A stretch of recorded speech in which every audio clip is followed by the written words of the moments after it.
Guys, magluluto ako ng lumpiang century tuna. Yan. Mga nyo mamaya yan ha. Paano paggawa? Yan, lumpiang wrapper na to.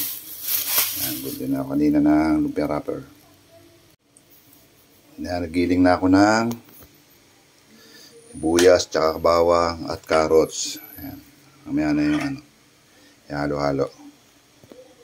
Dapat meron kayo na itong ano, pang ganyan. Yan, para pino. Yan. Yan, nilagay ko na ng tuna. Yes.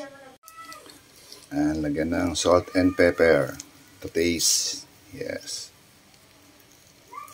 Depende na sa inyo panlasa nyo. Ako nilagyan ko na asin yan. Yan. Lagyan ko na itlog.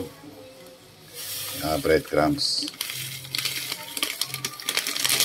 Yan, salaluin lang yan.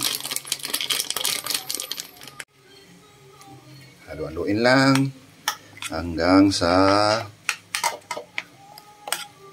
makuha ang texture niyan. Yan. Ito na mga parte mabigat na gawain. Yan. Ang magbalot ng lumpia. Yan ang Hello. Hello. Cheese. Pagbalot ng lumpia. Ang finished product. Mamaya, iprito na. Kulo ang papain ng kawali bago ang lagay mantika. Yan. Yan siya. Piniprito na. Yan na ang iba. Ha? Sarap. Sarap, sarap. Salamat sa YouTube. Yes.